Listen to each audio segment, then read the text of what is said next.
आज मेरी और मेरे हस्बैंड के बीच दूसरी बहस चल रही है कि ऐसा क्या करे। मुझे पानी पूरी से प्रीति है और उनको भी है। जब भी हम देखते हैं हमें इच्छा हो जाती है, पर ऐसा क्या करें, मन को कैसे कंट्रोल करें। तो यही बात के साथ हम जा रहे हैं गंगा जी के दूसरे छोर पर। एक छोर जो हम दक्ष मंदिर से हमारे आश्रम के सामने वाले घाट पर से निकलता है, और ये जो है ये दूसरा छोर है।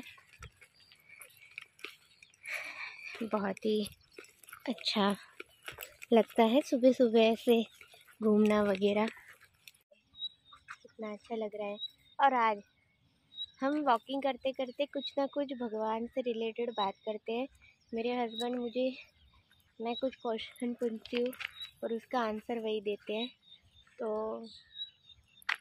आज अभी मेरा ये सवाल है आपसे कि भगवान के अंदर प्रीति मतलब कि ध्यान भगवान का कैसे करें, क्योंकि हमारा मन तो बहुत ही चंचल है, तो ना कोई एक जगह पे टिकता है और ना किसी बात पे अटल रहता है।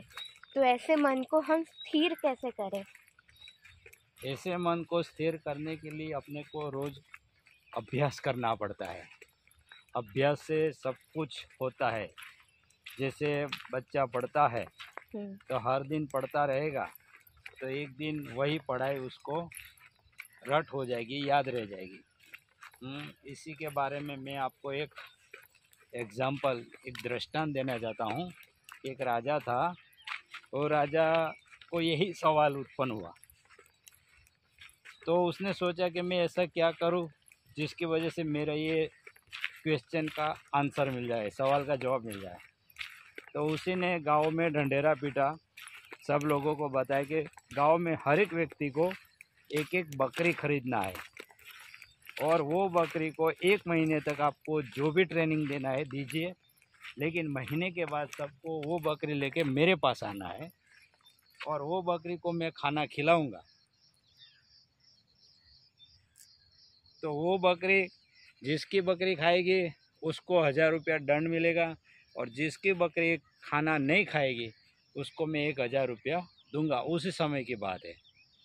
गांव वाले तो सब तैयार हो गए, बकरी को खिलाते रहे। लेकिन गांव के बाहर, नगर के बाहर एक गरीब खेडूत था, बेचारा बहुत गरीब था।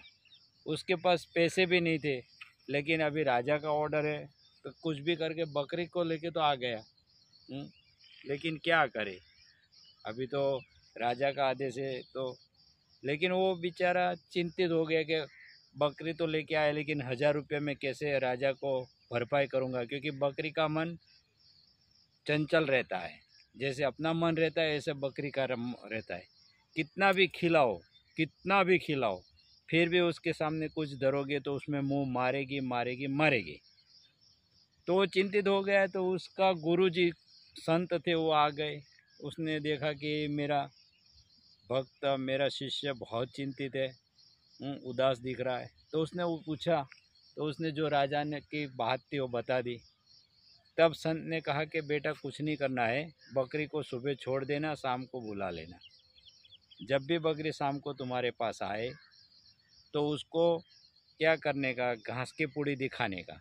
जैसे ही पास में खाने के लिए आए तो लकड़ी से मारना मुंह पे, बार बार ऐसा करना। जब भी खाने के लिए आए मुंह मारना। दोपहर में खा के आ गई, अपने घर में आई, घास का पूड़ा दिखाना, रोटी दिखाना। जैसे ही खाने के लिए आए मुंह पे लकड़ी मारना। 1 महीने तक तो ऐसा कर, तेरी बकरी खाना नहीं खाएगी। और उसी ने वैसा ही किया। राजा, बकरी के मन में एक बैठ गया कि कुछ भी मेरे को कोई खाना देगा तो मैं खा नहीं पाऊंगी, क्योंकि खाने के लिए जाऊंगी तो मेरे को मार पड़ेगा। तो राजा ने सबकी बकरी को खाना खिलाया, सब लोगों ने बहुत पेट भर कर करके खिलाया। बकरी का इतना बड़ा वजन सब लोगों का बढ़ गया कि बात पूछो मत। लेकिन जब वो राजा ने खेडूत की बकरी के पास बुलाया और जैसे उसके सामने घास रखा तो खेडूत की बकरी दूर भागी, क्योंकि उसको पता था कि ये मेरे को मारेंगे। जैसे ही उसके पास पास लेके जाते वो दूर दूर भागती रही। तब राजा ने उसको पैसा दिया और पूछा कि तेरे को ये कैसे किया। तो उसने कहा कि मैं हर दिन बकरी को खाने के लिए आती, उसको खाना दिखाता, जैसे ही पास में आती तो चाटा मार देता, कभी लकड़ी मार देता, खाना नहीं खाने देता। देखिए ये तेरे को सिखाया किसने? तो मेरे गुरु संत है, उसी ने सिखाया। तो संत को बुलाया और संत से पूछा तो संत ने कहा कि राजन ऐसा नहीं करना चाहिए। जो भी मन में शंका हो, प्रश्न उठे तो कोई संत, कोई सज्जन पुरुष, कोई अच्छे व्यक्ति, मित्र, उसकी सलाह लेना चाहिए, ऐसा नहीं करना चाहिए। ये मन को वश करने के लिए एक ही है कि अपने को अभ्यास करना पड़ता है। मन जब जब दूर जाए तो उसको मारो, उसको टोको। उसको खाने की इच्छा हो, भरतु हरि थे, राजा थे, संत बन गए।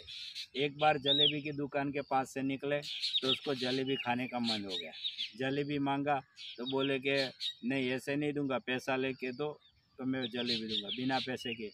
भरतु हरि गांव में गया, खड्डे वहाँ पैसा मांगा तो एक सेठ ने बोला यहाँ खड्डा खोद दे तो मैं तेरे को 1 रुपया दूंगा। पूरे दिन खड्डा खोदा, 1 रुपया मिला, जाके जलेबी लिया, जलेबी लेके नदी किनारे शांति से बैठ के खाने का सोचा। नदी किनारे आए, नदी किनारे आके जैसे ही खाने के लिए मुंह में जलेबी डाल रहे थे तब सोचा कि ओ मेरे मन में एक जलेबी खाने की इच्छा हुई और वो जलेबी के लिए मैंने पूरा दिन श्रम किया। ये मन जो कहे वैसा मुझे नहीं करना है, वो तो मेरे को उल्टा सुल्टा काम करवा रहा है। नहीं, मैं उसका गुलाम नहीं, मन मेरा गुलाम है। उसने जलेबी को एक साइड पे रख दिया, बगल में गाय का गोबर पड़ा था, उसको उठाया, फिर अपने जलेबी के पास रखा। एक जलेबी मुंह में पास लेके बोलते ले ले खा, मन तेरे को बहुत इच्छा हो रही है खा। ऐसे करके जलेबी नदी में डालते और गाय का गोबर एक निवाला खाते। ऐसी तरह हर एक जलेबी नदी में डाल देते और गोबर खाता, ले खा, तेरे को बहुत खाने की इच्छा है ना, खा ले, तू यही लायक है। आखिर में एक जलेबी लास्ट में बची और मन अंदर से बाहर आके गिड़गिड़ाने लगा कि एक निवाला तो खाने दो, मेरी क्या गलती है? तेरी गलती है कि तूने मेरे पास उल्टा काम करा। मैं संत था फिर भी मैंने खड्डा खोदा, परिश्रम किया, भक्ति का मेरा कार्य टूट गया, इसलिए मैं तेरा नहीं सुनूंगा। और आखिर में वो निवाला नदी में फेंक दिया और गोबर खा लिया। तो मन का है वैसा कभी नहीं करना चाहिए, मन को अपने कंट्रोल में रखना चाहिए, हमको मन के कंट्रोल में नहीं रहना चाहिए। यही तात्पर्य है कि अभ्यास करो, अभ्यास से ही मन को हम कंट्रोल कर सकते हैं। जय स्वामीनारायण।